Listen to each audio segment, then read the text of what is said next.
In this video, I will explain the criteria I use to evaluate which drills and games, here referred to as activities, to use in my programming.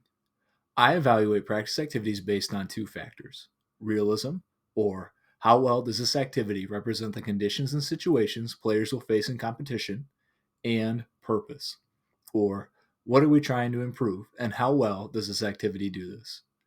These factors are rated individually and may or may not be concurrent. Therefore, an activity can be purposeful but not realistic, and vice versa.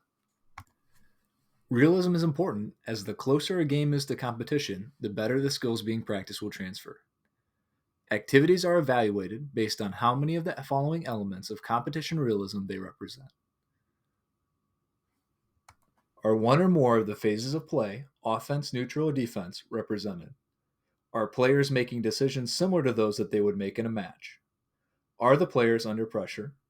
Is there a serve and return? Does the activity present a competition realistic work to rest ratio? Does the activity promote match optimal positioning and recovery? Does the activity promote match situation optimal tactics and strategies? And is the activity being scored? Activities must also be purposeful, as purposeless practice is pointless. An activity's purpose is rated based on how well it aligns with the principles of deliberate practice. We know that deliberate practice is highly structured, specific and relevant, targeted, monitored, and measurable, mentally and physically focused. Therefore, purposeful activities must have two components: a specific and relevant goal paired with targeted, monitored, and measurable feedback. Goals may be tactical, technical, mental, or physical. However, all goals must be specific as well as relevant to success in competition. Ineffective activities often do not have a well-defined goal, or the goal in question would be better served with a different activity altogether. Examples of ineffective goals can be seen in the following table. The most frequent ineffective goal is to win, where players are encouraged to win by any means. Not only is this a vague goal, lacking a how, it potentially discourages players from making the changes necessary for growth. Furthermore, because players may be successful with suboptimal tactics or techniques through simple randomness or opponent error, activities with a win goal may not provide effective feedback. Feedback answers the question, was the player successful in accomplishing the goal? Feedback is necessary for players to make corrections. A chart of potential feedback forms, as well as their benefits and drawbacks, can be found below.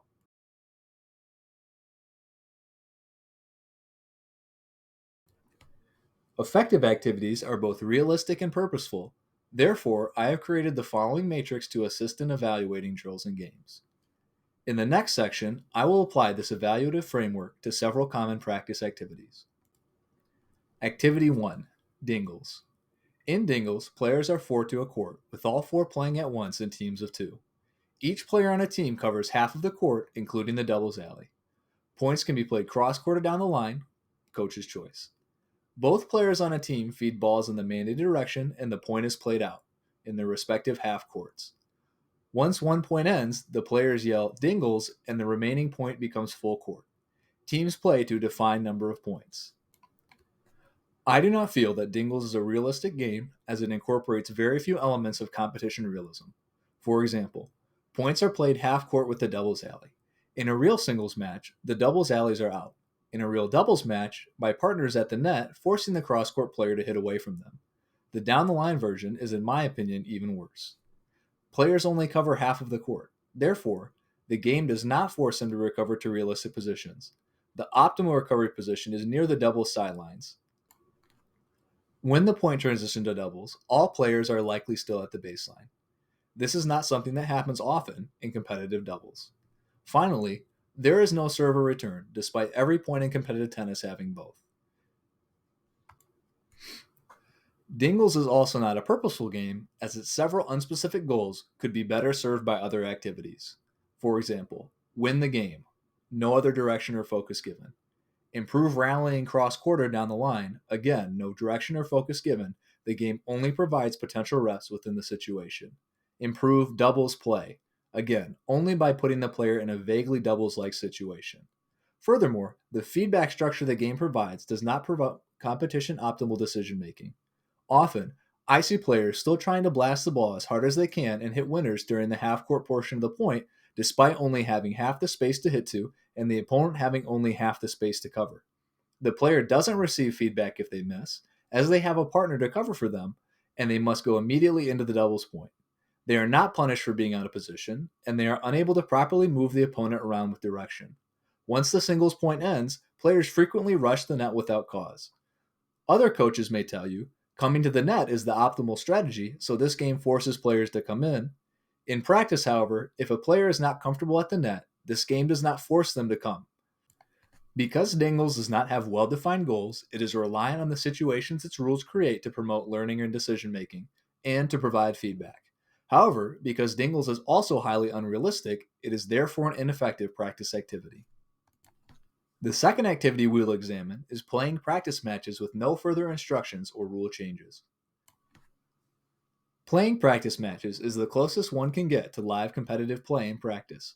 However, the pressure in practice may be lower than in an actual tournament. Playing matches is an activity with a non-specific win goal, therefore it is not highly purposeful. Furthermore, the situations encountered may be too random for effective feedback to be given and changes made.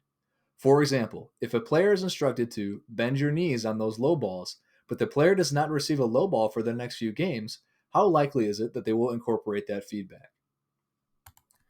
Match play is integral for development as it provides a barometer for both the coach and player to gauge progress. However, in my opinion, it is not an efficient use of practice time. Match play can be greatly improved by adding purpose, either through specific goal setting, scoring adjustments, constraints, or feedback systems, for example, charting. For the final activity, rather than choosing a specific game, I'm going to evaluate the concept of situation training as defined in my previous article, Situation Training, A Better Way to Practice. Situation training is a highly realistic activity, as it is composed of snapshots of the situations players will face within competitive play. Depending on the situation, this may be a weak 3 if there is no serve in return. Situation training is specific and relevant as each situation has defined tactical goals. Feedback is gathered in a myriad of ways with scalable targets, direct coach feedback, and progress charting. Furthermore, because situation training provides standardized repetitions of the situation in question, players are able to incorporate the feedback received in their performance. Therefore, in my opinion, situation training is the most effective practice activity as it is not only highly realistic, but is the most in line with the principles of deliberate practice.